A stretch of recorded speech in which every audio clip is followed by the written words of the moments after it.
Welcome back to WTLW 11 Your Day. It may be a few weeks off, but now is the time to plan for some weekend fun, like Saturday, May 14th. Take craft beer, local wine, and trains, and you have a great evening out. Steve Wilch from Northwest Ohio Railroad Preservation in Findlay has your invitation. Good morning, Steve. Thanks for joining us.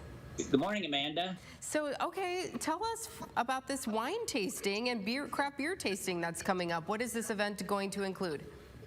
Okay, so this will be the second year that we have done this event that's a benefit for our all-volunteer nonprofit organization, Northwest Ohio Railroad Preservation. And people, there's a couple different types of tickets. There's the VIP ticket, which people get to enter in then at 4 o'clock in the afternoon.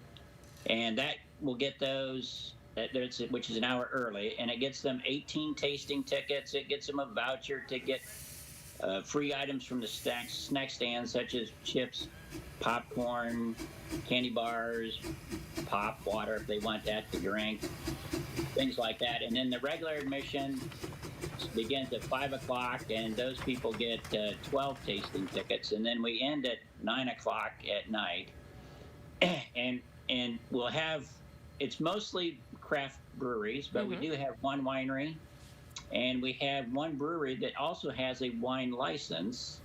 So there will be wine, different options from two different vendors there, places for wine. And I know we have some people coming. They've asked the question, can they just have wine? Do they have to have beer and wine? And no. With your tasting tickets, you can have all beer, you can have all wine, you can have a combination of anything in between. So then it really doesn't matter. We'll have a couple food trucks there for people to get food in addition to snacks. And then we'll also have some entertainment. We have a band that plays classic rock and roll that is coming to keep people entertained.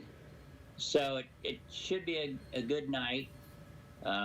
It's primarily all an outdoor event, so we're hoping for good weather. Last year was a little cool, but dry, so that was good. But we have some indoor space in a building, and people could get in a little bit out of the cool. We actually started a giant bonfire last year. There you go. For people to sit around. They thought that was great. It's part of the entertainment, right. Just going with it. Yeah, it sounds like it is going to be a fun evening. As you mentioned, you can use those tickets how you want, beer or wine, or both, or one or the other.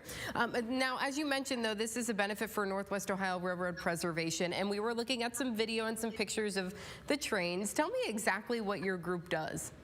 So we're a group that wants to preserve railroad history here from Northwest Ohio, but even more. And so we have a couple of quarter scale trains we operate. We have a couple of cabooses we're in the process of restoring that easily could have gone through Northwest Ohio because they were the Baltimore and Ohio or Norfolk and Western railroads. An industrial switcher from National Lime and Stone. That's our steam engine that's pictured, and you saw it going past the Hatton Depot, which is a depot from Hatton, Ohio, that's located on a railroad line that was between Toledo and Fostoria. That steam engine is an actual live working steam engine that burns coal to heat water to drive it. Our other primary train that we use, we call it the historic Riverside train because for many years from probably the mid-40s to about the mid-70s, it ran at Riverside Park here in Findlay. I actually rode that one as a kid. But that other train that we run was also the very first train for the Toledo Zoo. Oh, how about that? Yes, and then the zoo got a different train, and it ended up coming to Findlay. And like I said, it ran at Riverside Park for many years in Findlay. But it was the very first train for Toledo Zoo. So we're using this as a fundraiser. We have different events throughout the year. We're open on weekends, but everything will go towards funding our operations. The video shows our Christmas train, which is a very, very popular season for us. We put a lot of lights and Christmas displays out. We had in our engine house, which is heated, we had 172 Christmas trees in there last year, and that's how we light it, is all the lights off the Christmas trees. But we're open all year long. But this helps to fund. I mean, like I talked about, we're working to restore a couple of those cabooses that we have. These funds will help go to that. Other projects that we have going on to help our organization. Yeah, so families can enjoy what you guys are preserving for them, and then maybe also have a parents' night out as well. Again, it is coming up on May 14th. Steve, do people get tickets there at the door, or can they get them ahead of time somewhere? They can do both. They can get them ahead of time.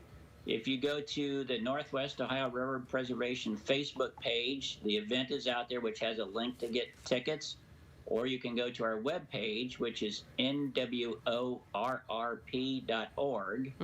And the landing page, our homepage there, has the next major event and lists our craft beer and wine tasting. And there's a link to get tickets. Or you can get tickets that night at the door. But if you get them at the door, they are more expensive slightly than buying them in advance ahead of time. Because if we know how many people are coming ahead of time, we can get a lot of the souvenir cups. Oh, I should show one of those. The souvenir cups and tasting tickets and things like that ready. Yeah, you don't want to miss out on that opportunity to, get those cups. Steve, there it is. Oh, very nice. Yeah, you want one of those. Yes, everybody gets a souvenir cup. Got to get this turned over Nope, you're correctly good. so I can see it. Yeah, everybody gets a souvenir cup as part of coming in. Sounds like it's going to be a fun night. Thank you so much for joining us this morning. We appreciate it. Thank you, Amanda. Yeah, take care.